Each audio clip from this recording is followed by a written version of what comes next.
Getting ready to go to Costa Rica tonight for my stem cell therapy. It's gonna be mind-blowing. So I'm super stoked to see the process. I'm gonna go over there to have my stem cell therapy on my left knee in order to resolve my meniscus tear. So we're in the snow right now. I'm from Canada. I'm gonna fly to Costa Rica, and I'll keep you posted on the next actions and on the next step. All right, I'm getting ready for my stem cell therapy today, this morning. I landed yesterday pretty late, around 1 a.m.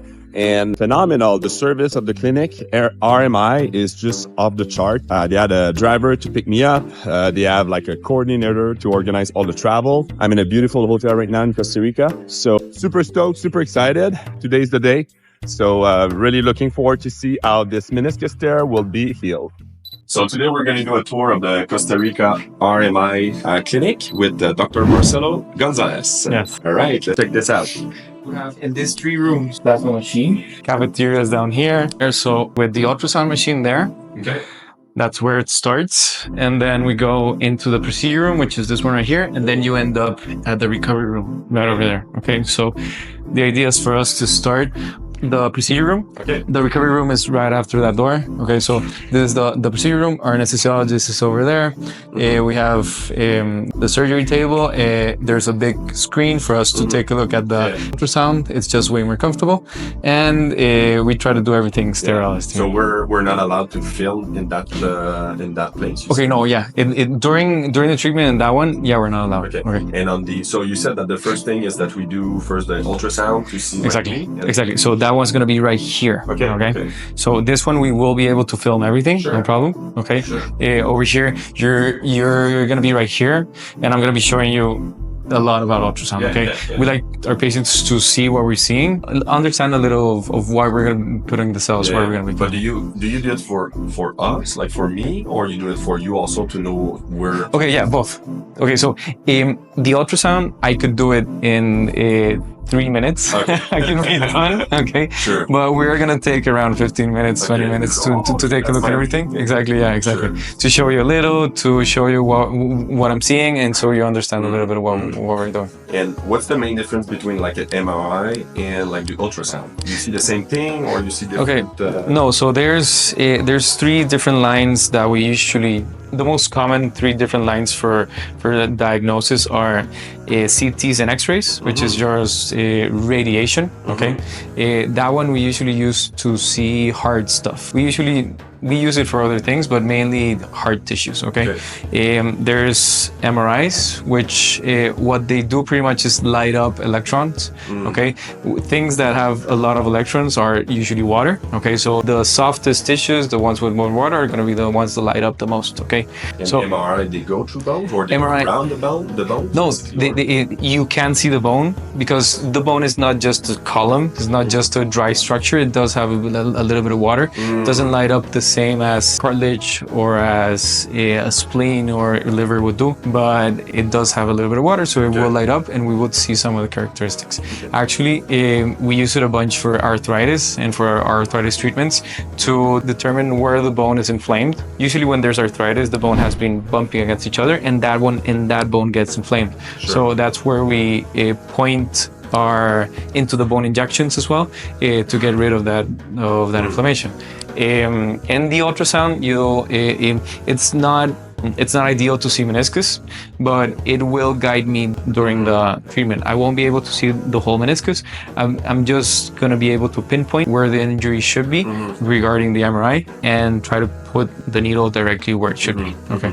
And when you saw my MRI, I don't know if you remember, but do you remember? Yeah. Like, is it a small tear, medium, big, or is it a tear, or it's something else? Okay, so imagine the meniscus being like a patty, okay, Sure.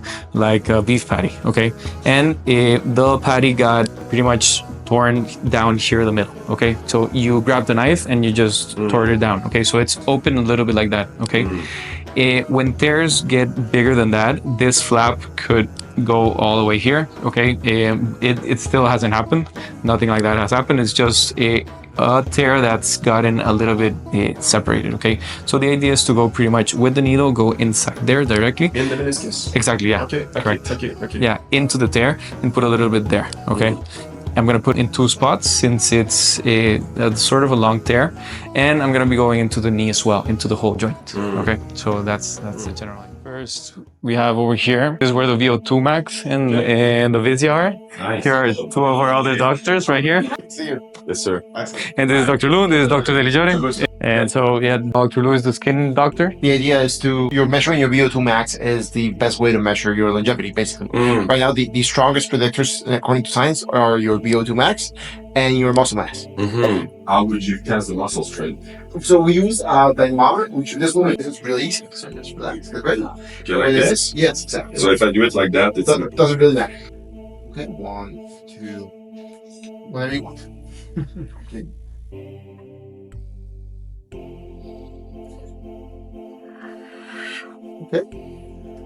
Okay, perfect. So you got 64 kilograms of grip strength. Is it good? It's better than the doctors. So Better than the doctor. You're even above it. So that's great. Okay. And those tables change sort of as you age, so that's something you gotta grab. Sure. But yeah, actually, like my grip strength is not like that good. Let me show you. Well, you have big arm, you know, you should. Yeah, sure. Yeah, but see, I barely get to 50. So that's crazy. How come like you have bigger arm than me? And so why is that? Like because the strength is not the muscle. Couple of reasons. Yes, but think about it. Olympic weightlifters can be really, really strong, but they're not as huge as Mr. Olympia. So muscle strength correlates to muscle size to a certain degree. Okay. There is a certain amount of strength you're gonna be able to make to produce with a certain amount of muscle mass up to a certain point. Okay. But strength is more a neuromuscular. Neuromuscular, you mean like the nerve system? The connection between the nerves and The ability to recruit muscle fibers does not necessarily mean you have more muscle fibers. Or larger, for example. So that's why the strongest people in the world aren't necessarily the largest. But the thing I really want to acknowledge is like your professionalism. Like from the way I sent out my form requests for information, like every step of the way was like super well handled by thank you. By every person of your team, you know, and that was like super important for me, and that was one of the key decision factor why I decided to come here. Oh, thank you. Yeah, we tried really hard for that. Yeah, we tried really hard. No, you do an amazing job. You know, I mean, you say that you're a world-class place, and you are. I mean, that's. I mean, so far so good. I mean, right now I'm really amazed. So, thank you. You know, so I mean, it's the first place where like I send in my MRI. You guys took the time, no charge, to analyze it, to show me my knee, and to like see, okay, will it do a difference?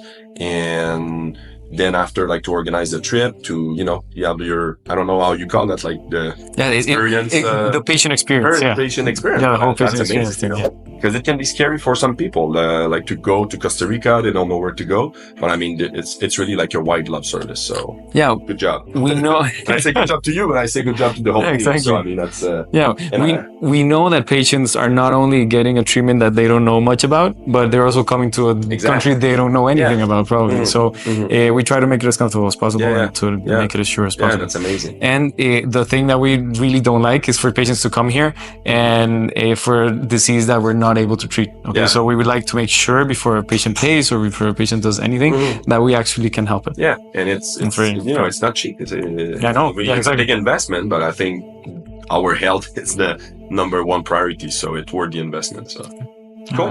All right, let's continue.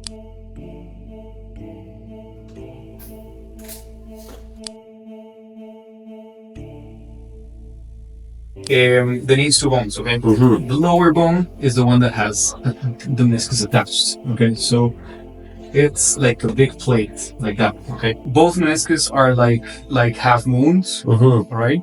Like croissants. Yep. Okay, pretty much. They are only attached here, here, here, and here, okay? Along this side, they do have a little bit of attachment, but they're pretty much free, okay? They're floating over. Exactly. Okay. So we stock up a paper down there. Exactly. That's where the flap would have happened. Okay. So the idea is to get with the needle right there and right there. Okay. So those are the meniscus. Right. So now we clearly see like the white line right here. Okay. So this will be the MCL. That's usually blood. But if there's a tear, you would see. How are you feeling? I feel good. So I don't know what I'm going to do right now. So basically, I had two choices. Either I do like the full anesthesia, where I like probably I would be hover and like waiting for that.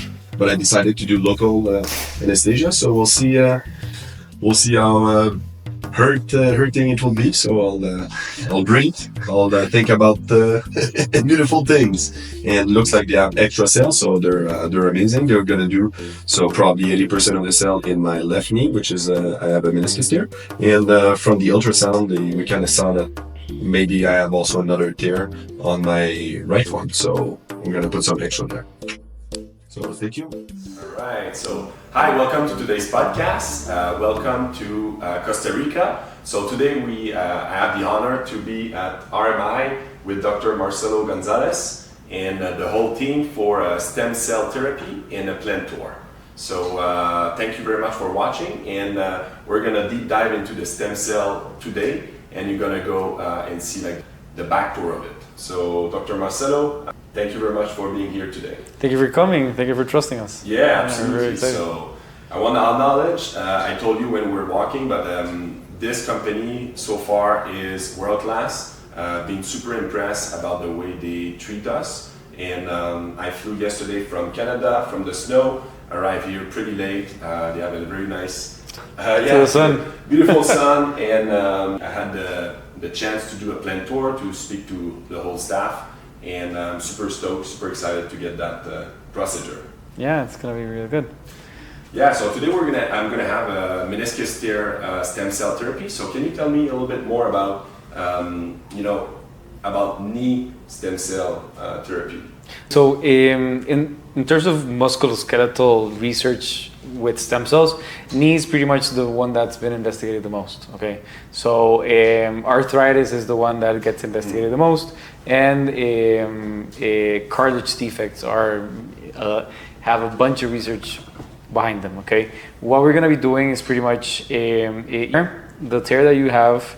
Imagine the meniscus is like a beef patty in between the two bones of the knee, okay? And the tear, it's a tear through the middle of it, okay? Imagine that you're passing a knife through the middle of a patty, okay? So it's a little bit opened up, okay?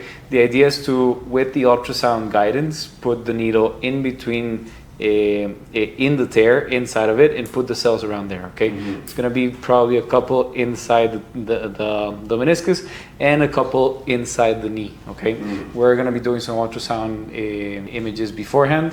With just the MRI images, that's the plan that I have. But with the ultrasound images, I might get a little bit something else that we need to treat. So I would love to, if I see some type of tendinosis, if I see some type of anything else going on, I would love to put the cells in there as well. Okay. Yeah. So I'm curious, just to give a little bit backstory. So basically, a year and a half ago, I did a big ski jump. So I'm a ski addict. So and I did a big jump and landed on my left knee, and it really hit. And I remember like the movement, the twisting movement. And so why is that my ACL or some? I mean, you were not there during the accident, but I mean, from the MRI that you saw, what do you think happened to my knee to have the meniscus tear, but not like everything else destroyed? So. All right, so ligaments in general in the knee, they're going to prevent you from the two bones from going sideways and to going forward and backwards. Okay, so the MCL, the LCL, the PCL, the ACL. Okay, those are like the general ones, and they're going to prevent the bones from going to different sites. Okay, sure. The meniscus is the one that's going to be lesioned when there's a big how do you say it? How do you say it in English? Exactly, yeah. So the meniscus is the one that's going to receive the big impact in case that happens. There could have been some cartilage lesions also, but in this case we don't have it. You got lucky. But in those type of traumas, it's pretty much luck. Okay, exactly. So pretty much when you crash, when you have a motorcycle crash or anything else, why does anything blow up? It's pretty much chaos theory. Okay, anything could happen. Some things should happen sometimes, but sometimes just anything happens. And would you say like stem cell therapy, the one that we will be doing for my meniscus, could be also good for ACL or like other ligament around the knee? Okay, yeah, so complete tears, we won't be able to treat them. Stem cells can't grab both ends and put them back together, okay? But the idea is to, in terms of partial tears or just, the idea is to help the cells of your own body regenerate that, okay? Bring it back to normal, lower the inflammation, which gives your cells a worse environment for them to thrive. And lower that inflammation and just give your cells sort of like a slap on the face for them to start regenerating, start regrowing, and do it faster and more efficient. And we were discussing like there's different type of cell, and the one that we will be injecting in my body will be the MSC cell. Correct. And so are they actually the cell that's going to repair, or that's going to, or they're, because I heard like sometimes they're sending a signal. So can you explain me a little bit, because it's not clear to me like what's going on when we inject, like, what's going to happen basically. Okay, great. Okay, so we're using mesenchymal stem cells. The acronym is MSCs. Okay, so mesenchymal stem cells, they are going to have 3 different functions. Okay, first of all, they have a bunch of anti-inflammatory factors that are going to be releasing. Okay, so only that is going to lower the symptoms, is going to lower the pain, and is going to make a favorable environment for the cells to thrive. All right. Second of all, they are going to talk with your own cells. They sort of attach to your own cells and start talking. Okay, that's how they sort of give them like a slap on the face for them to start thriving again, for them to start replicating and do new things. Okay, that's the mechanism that we rely on to do some type of regeneration, or to do some regeneration faster than it should be. Okay, and lastly, there are some very tiny amount that actually differentiate into the tissues they're around with. So if I put them directly into cartilage, some of them are gonna differentiate. It's just a very tiny amount, and that's not the mechanisms that we're looking for to regeneration and to lowering the symptoms. And that's what mostly people think about stem cells. Just cells that go in there and turn into cartilage. But that's not what we're using it for. So some of them actually do that, but that's not what it is. Yeah, that's more a small percentage too.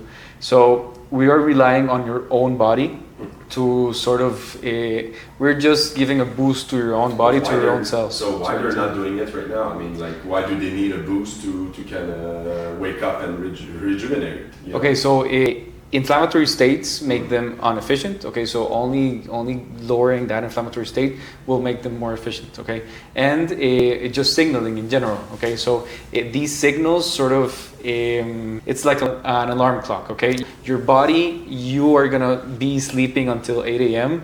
If there's nothing else that's gonna tell you, hey, wake up sooner. Okay, so especially cartilage has a very hard time regenerating by itself. It doesn't have arteries or veins that go directly to it, so they get their nutrients by other things. Okay, by diffusion from other things. Meniscus in general get it from the liquid inside the joint. Okay, so if the liquid inside the joint is also inflamed, if the things that produce that liquid is also inflamed, we are gonna get less nutrients. It's gonna be, in general, just an environment that is not gonna let your cells do what they have to do. Okay, I don't know if that answers. Yeah. No, that's amazing. And so, would you say that everyone that has any joint pain could benefit from stem cell? We would have to see why the joint pain is. Sure. Definitely. We need to go to the source, right? Exactly. I'm not going to say all of joint pain, but most of the joint pains are due to some type of inflammation or chronic inflammation that hasn't been resolved, or your body hasn't been able to resolve it. So that's where the cells come in. Okay. For example, tendons when they get inflamed, and it's very common, they have a really hard time lowering that inflammation. Okay, just because we're constantly using them, they have a bad blood flow, and they're in constant trauma. Okay, so they have a really hard time just lowering that inflammation and going back to normal. The idea of the mesenchymal stem cells is to sort of give them a slap on the face. Okay, like, hey, dude, come on, bring it down. Okay, so to boost it up.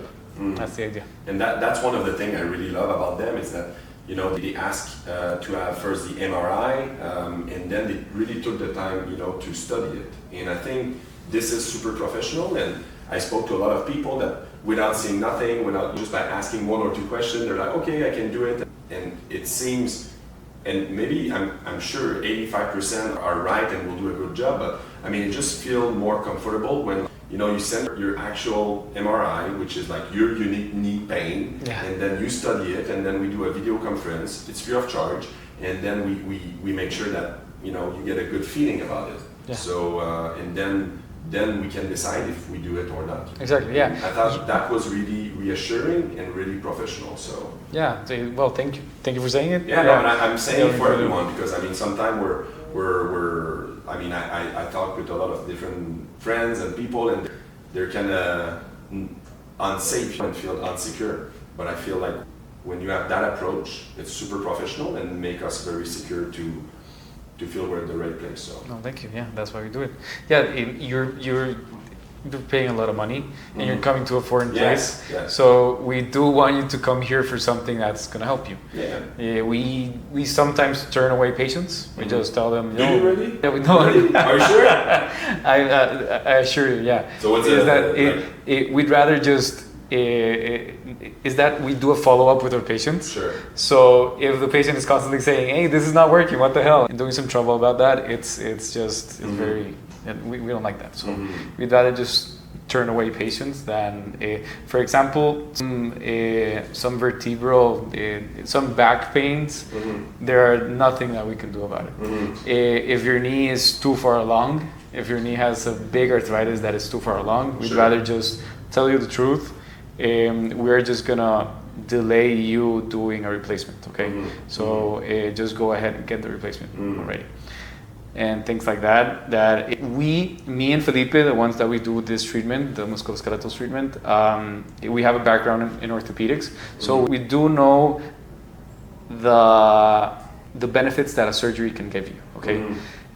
We know, we don't... So you agree about surgery? Yes, of course. Okay. Yeah, surgery is a big weapon to resolve a bunch of things, a bunch of things. Stories, people that get the knee surgery, and actually there's one of my friends that just had it a couple of months ago, and he's still in pain, and like he feels he's worse than before. Exactly. Now he's looking like he's very curious and about this stem cell therapy that I'm going to do, so it can maybe help him recover from his surgery.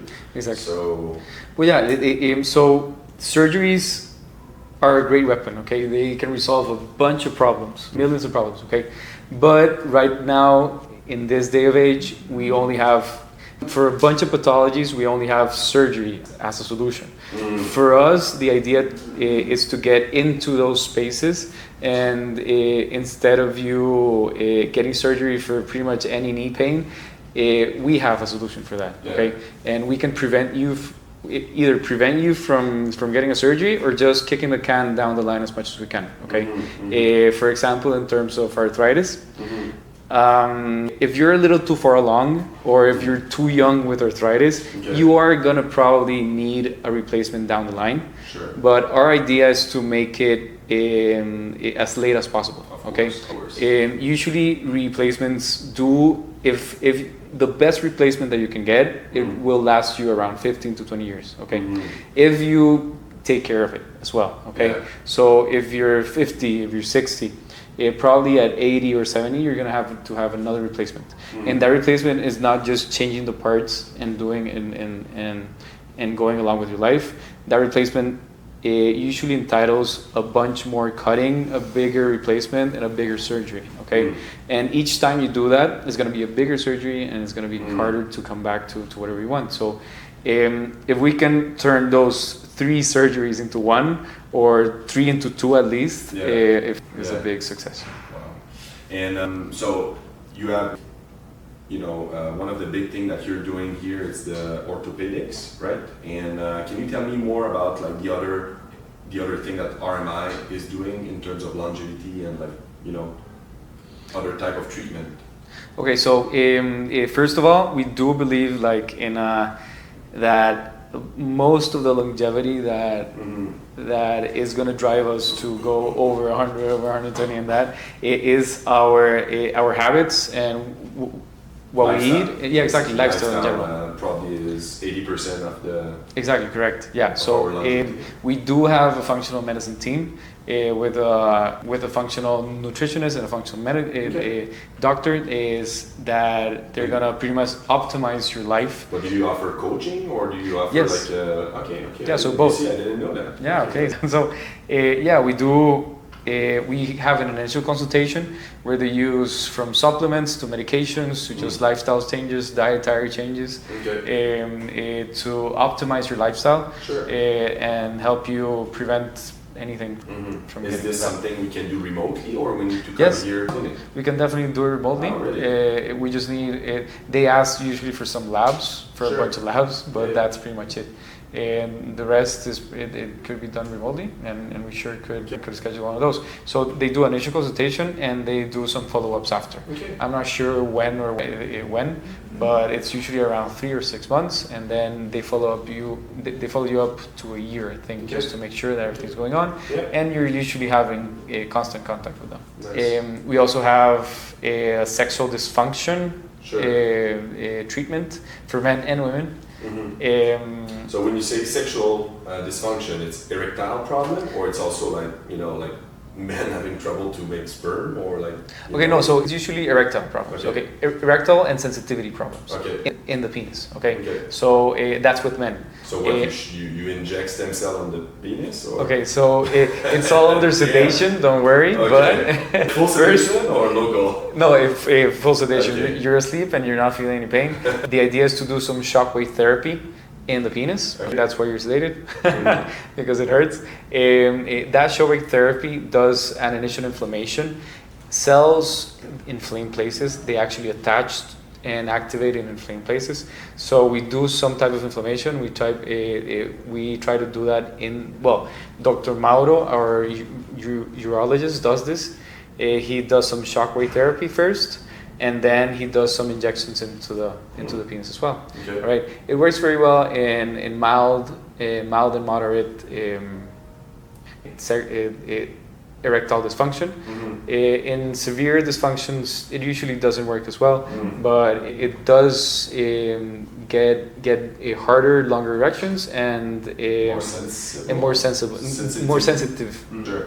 Your penis gets more sensitive. Okay, exactly. Okay. And I'm very curious. Like, what's the range of age of people like that typically do that? Okay, so typically we get in between 60 and 80. Plus, yeah, 60 plus 80, usually. So yeah, exactly. That's amazing. But I think last week or this week there's one 32-year-old coming because he wants to, just because he feels like he's not performing as he would have 10 years ago. Sure. So he wants to up it up. Yeah, exactly. And a woman basically. Women. So it's a whole treatment in the vagina and in the labias. It injects the cells, and there's a whole laser therapy and injects the cells in there to give more lubrication and to increase sensitivity as well. Nice. Yeah, exactly. Okay, so that's your sexual wellness that you call it? Exactly, yeah. Okay, I like it. And what else? There's a skin treatment as well. Right? The skin treatment, what they do is pretty much they do first a microneedling. Okay, just a microneedling is it induces a little bit of collagen production and it just inflames a little. Okay, and then the cells come in and they not only replenish stem cells, but they also boost collagen production. It tenses up a little bit the skin. It's not gonna completely remove all the wrinkles. Does it really make a difference? Or? Yeah, well, yeah. We have a face scanner pretty much right here, and Dr. Lou has been recording the patients, and she's been seeing some difference. Yeah. Nice. And is it the same thing than Botox? Okay, so Botox, what it does is pretty much just make it grow like bigger? No, it sort of freezes the muscles. Okay, so you can't do this. Okay, so you're gonna prevent these wrinkles from just keep coming up. Okay, it is a great preventative measure, but as soon as the Botox wears off, it pretty much goes zero. Okay. Yeah, so exactly, you're in ground zero. The idea from this treatment is to do like a preventative measure and to prevent your skin from aging. So, quick question: prevention of skin. Like, what would be your best advice? Prevention of skin. Yes. Well, you have to ask Dr. Lou because Okay. I'm horrible at that. No, but I'm sure but you pretty do. much just how do we call it? Humectación? No, it's Like, moisturizing. Moisturizing would be good, and just like solar cream or moisturizing? what Dr. Lou always tells everybody, Yes, but that's why I'm including asking. I'm us, sure she's like she's crazy about it. including us, is sunblock. Okay, we should have sunblock pretty much if we're here right now. Like here, like because of the sun inside. Yeah, exactly. Even inside. We should have sunblock. No yeah, kidding, exactly. really? Yeah. So every day sunblock. Yeah, Okay. that's the one that's gonna prevent it from coming. Yeah. So yeah. And moisture, like I mean, women, Moisturizing? You Well, know, they love to do it, but men, we don't. I mean, Exactly. me personally, I'm not doing it. So Yeah, I mean, should- yeah, we should. I think we should. Okay. Definitely. It's a preventative measure. It's not going to change what the wrinkles you already have. Is not going to take them away, but it's a preventative measure from just moving forward. preventing it. Yeah, from coming earlier than it should. Okay. Nice. So, do you have other like Okay, other so yeah, sorry. modalities also like? Yeah, and so we do have a stem cell infusion, which is just 100. Well, we do 1 to 2 million stem cells per kilogram, going directly into the vein. The idea is for them to go around your venous system and your whole body. They cells look for inflamed places and they attach there, and that's where they do stuff. So lesions or injuries that you have around their body that we're not aware of, we can put the stem cells in there and they're going to roam around and searching for those places. Usually when they go in, they usually attach on your lungs and heart, so that's where most of the effects are going to go around. But after that, the rest of the things go around your body, searching for all those places. Okay, and we've seen in patients with cardiac insufficiency get a better ejection fraction afterwards. Okay. And there is literature on ejection fraction. Okay, so the heart, what it does is just pumps blood. Sure. All right. So when it expands, it gets filled with blood. When it contracts, it expels the blood. Okay. So the ejection factor is how much blood stays inside when it contracts compared to how much blood was it when it was expanded. Okay. So when there's patients with heart insufficiency, Too much to stay in, or so no, maybe one- the muscle is too inefficient. So it won't pump as much blood. Okay, Sure. so it will be really hard for your heart to get blood everywhere. Okay, so they get tired very easily. They have a bunch of circulatory problems that are not ideal, and it's a chronic disease that will actually eventually kill you. Okay, so the idea is to it gets to the blood, and it has improved the amount of blood that goes out of the heart, at least. Okay, and only that gives our patients a little bit more breathing power, a little bit more just doing daily activity power. And it's worked with COPD patients and with asthma patients as well. And yeah, we actually have a COPD patient that got a lot better, and there is some evidence that supports it. We still don't do it. We still don't have a protocol for it. But if there's a patient that wants to get treated for that, we explain how it works, and we try to do it the best we can. Nice. And I'm curious about biohacking, like people like Dave Asprey that come here, or like people that Yeah. really go beyond, like Ben Greenfield of this world. What do they try to achieve with stem cell? Like, Right, so they probably go to beyond the limit, right? Exactly, yeah. So all of these guys are trying to optimize as much as they can. Yeah. Okay, so they're already doing a bunch of things. Stem cells are pretty much just a step further. Okay, just trying to optimize a little bit more. Our patients usually just a bunch of them want to just optimize, want to just live a little bit longer.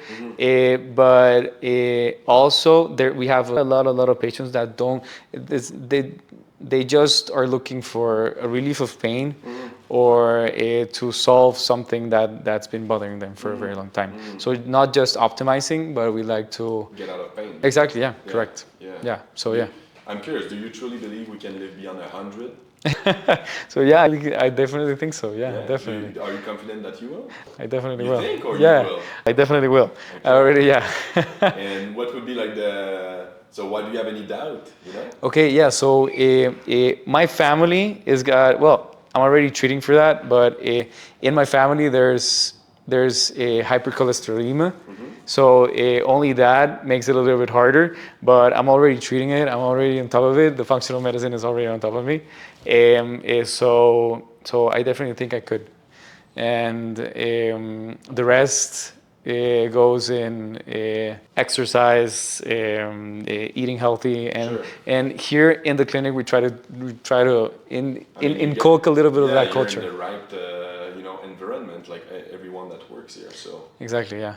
So we, of course, we do have our indulgences, but we try to teach each other about our specialties because everyone has its own specialty around the clinic. It's not like everybody does everything. So we try to teach between us a little bit about the specialties and what would do good and what wouldn't. So we can teach our patients and we can teach ourselves. yeah, exactly. So I mean, that's the whole purpose of my podcast. It's really to build a community of people that really want to live beyond 100 and that want to get more educated and inspired to basically to live longer, but to be with the people that they love. You would love to talk with the functional medicine team. I'm sure. Yeah. I'm sure I would love to. Yeah, they're amazing, and they know so much. Yeah, and all those hacks that they can do with insulin spikes, with with fasting, with a bunch of things that they know a bunch about, and it just different drugs that can help you with just optimizing everything. Yeah, you will love that. Thank you so much. So I mean, we can talk for the whole day, but I do really appreciate your time, and we'll see each other In a few couple of minutes. minutes. Yeah. In which part of? In the ultrasound room? In the ultrasound Yeah, room, exactly. We're gonna start in the ultrasound room. I'm gonna Yeah. teach you a little bit about the knee and where we're gonna be putting the cells and injecting, and then we're gonna go into the procedure room. Yeah, let's do it. Yeah, that's it. Thank you so much. Okay, excelente, Jonathan. Muchas Genial. gracias. Con mucho gusto. What would be like the top schools in the world on longevity? You think? I'd say probably on longevity specifically, I would say on Barcelona, well, on Spain in general. So I would say in both Spain, Portugal, and also France. France too. Yeah. Germany, you also get a lot of like new scientific data, but it's a little bit less, more scientific. Really German, right? Really structured. It's more on like the data specifically, not something more of like an integrative approach to everything that's going on. So it's a little bit of like a different approach to traditional medicine. Something we definitely don't have over here. Well, we're starting to get it, but something that we don't have basically in almost all America, right? Yeah. Wow. So, but yeah, it's part of like changing the paradigm of your normal medicinal approach, right? Normally we work on reactive medicine. You're otherwise healthy on your home, you get sick, you go see a doctor, right? You get sick, something hurts, you go see a doctor. But there always needs to for something to happen or something bad to happen for you to go to the doctor and see what's going on. What we're trying to do over here is to get ahead of the curve and be preventing any type of those injuries and giving you more years that are healthy instead of just more years whichever way. So basically it's promoting a bigger health span instead of like the lifespan in general. So Got a question about that. So I mean, let's say for example I had a ski accident and then I tear my meniscus. So there's a lot of people that they as you said, they kind of wait to have an accident. I mean, they don't wait about that, but accident happened and then they try to resolve it. So would you say that stem cell therapy could be done to do like as a prevention, so you're stronger and you're Definitely. So, well, there's always going to be the bad luck on life, right? I mean, you have an accident, nothing was going to prepare you for that point, and then you may suffer from an injury from it. However, there's different things that we can actually prevent. For example, one of the main areas that we treat over here are going to be degenerative osteoarthritis, right? So it's going to be basically when we lose the cartilage in between the bones, we lose the protection between them, and that's of course going to be or it's going to increase our chances of getting hurt, getting pain on our knees, getting fractures, and of course a whole array of different things. So if we can get ahead of the curve, we can keep that joint healthy. We're going to be preventing not only the health of that knee, but the health of you in general, right? Because if we have a knee that doesn't work properly, or that hurts, or that gets deformed because of the lack of cartilage, then what's going to happen? We're going to fall eventually. We're going to fracture our hip. We're going to suffer from that. We're not going to be able to exercise, walk around, so we're going to gain weight. And then that triggers a whole cascade of different, like a waterfall of exactly, the typical snowball effect, right? Sure. When we get that snowball effect and it starts building up, you start getting a lot of inflammation, a lot of bad things accumulating from a simple effect that was just a defective knee at the beginning. So with these types of therapies, especially when we're treating joints, for example, we're looking for that, right? We're kind of putting ourselves at a point where we're optimizing your joint health, we're improving the way that your body works, and we're trying to prevent all of these snowball effects and everything that goes with it. Yeah, that's nice.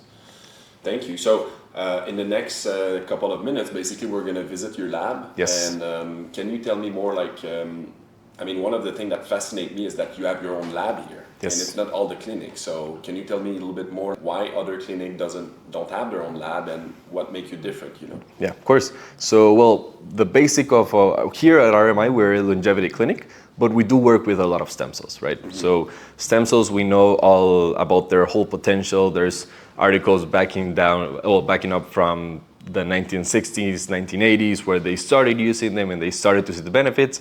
And of course, there's going to be a lot of what we call the potential benefits of the stem cell therapy. Now, as probably dating back like 20 years ago or so, we started developing more and more good clinical information about the results that stem cells actually have.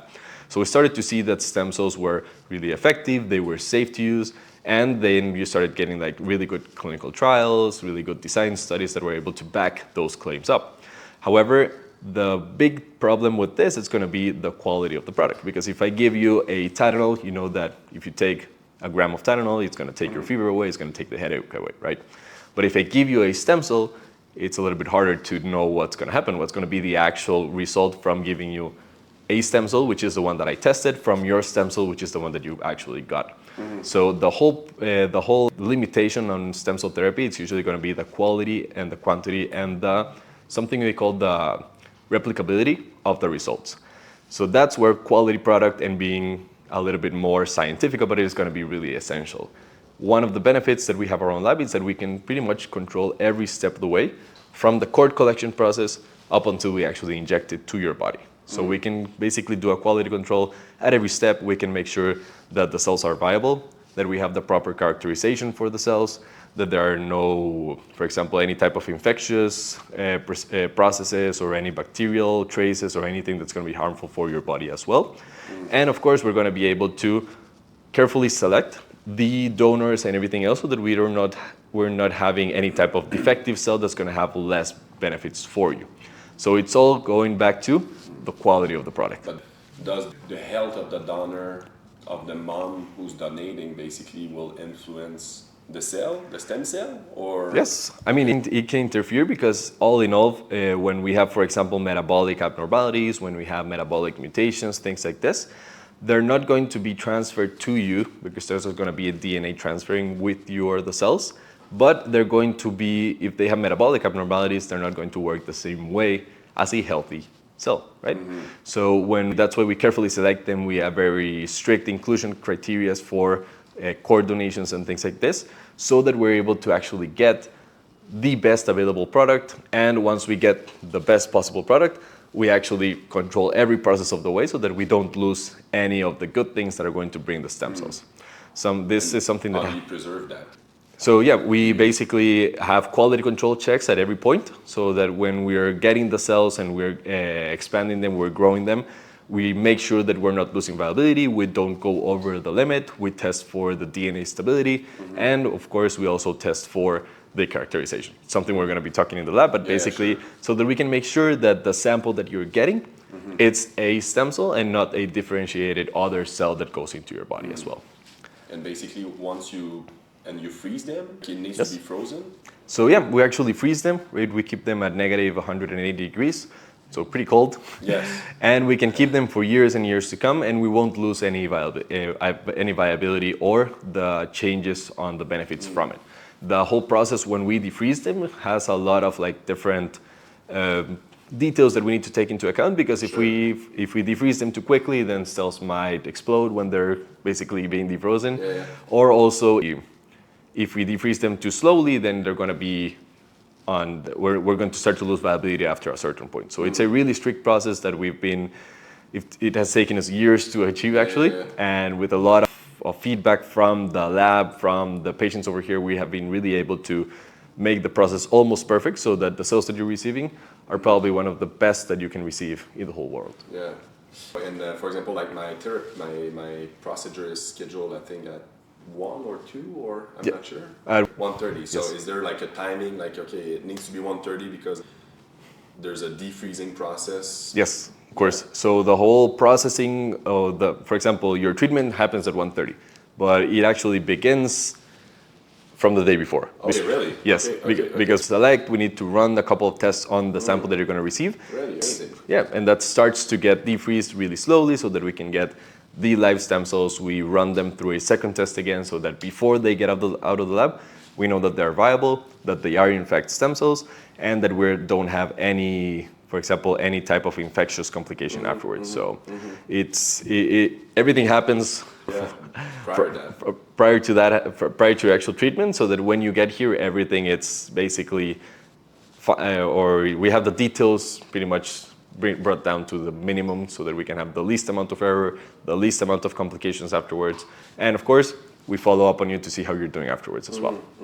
Amazing. Yep. I'm looking forward to that. So, I'm curious, have you heard about the Muse cell?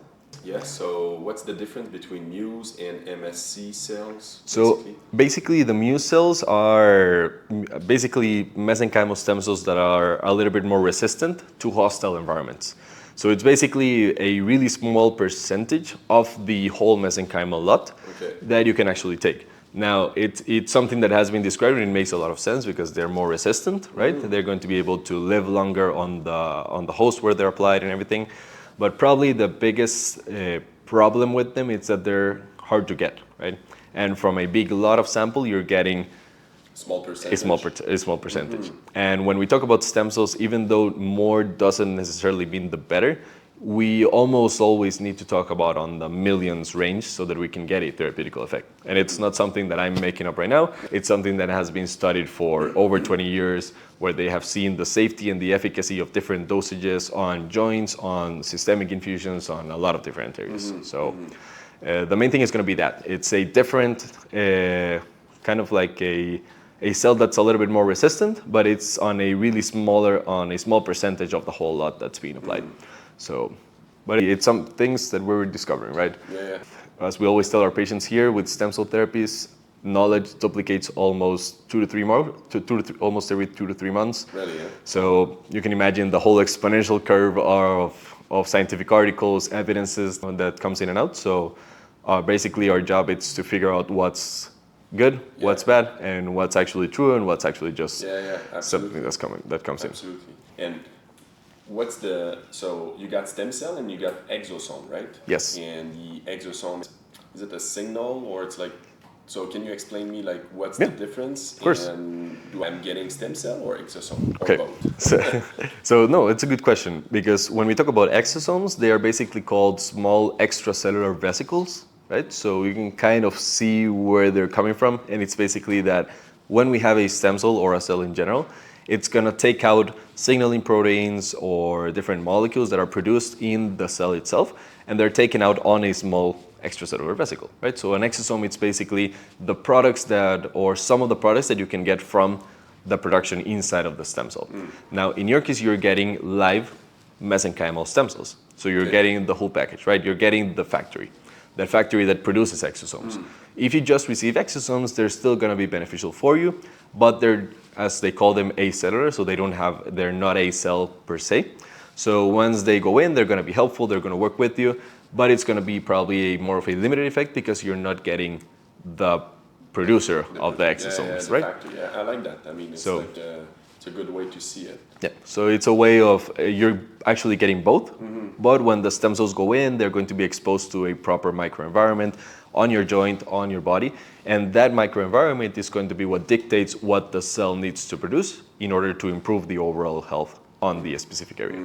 So kind of they're similar concepts, but if we talk about what could work better for you, getting the proper factory and getting all the types of exosomes or the ones that your specific area is needing, it's probably going to be more beneficial on the long run. Because I spoke to other doctors and they said, oh, it's better to get exosome because like you're getting, what did they say? They said like you're getting basically what the stem cell creates. So you're getting directly what the stem cell is going to give to your body. But now you're saying it's better to get the factory. So I mean the big or the main thing on that point is going to be that you're getting the live stem cell. Sure. So you're getting a functioning factory. If you're getting a dead stem cell, then you're just getting whatever was produced in that point. So it makes sense that just getting the exosomes, you're taking out some of the cellular debris, things like that. But if you're getting a live mesenchymal stem cell, it's going to be getting the full factory. So it's going to be working for you. It's going to be working for what your joint health or your body needs. And of course, that's going to bring out the exosomes that your body's actually requiring, right? And in the US, like, can we get real stem cell injection or it's exosome or where's the line? Yeah, I mean, and So right now difference, you know, like of course. So the main issue right now in the US, it's going to be that any type of stem cell therapy, right, and especially culture expanded stem cell therapy, it's going to be regulated by the FDA for research purposes, right? Now, in the US, you can get non-expanded cells, or you can get exosomes because they're not considered a cell. They're acellular molecules that were produced by a cell, right? Now, the bigger things... You said exosome and something else before that I didn't get. Which one? Oh, okay, but you said the exosome and... Okay, but that's fine.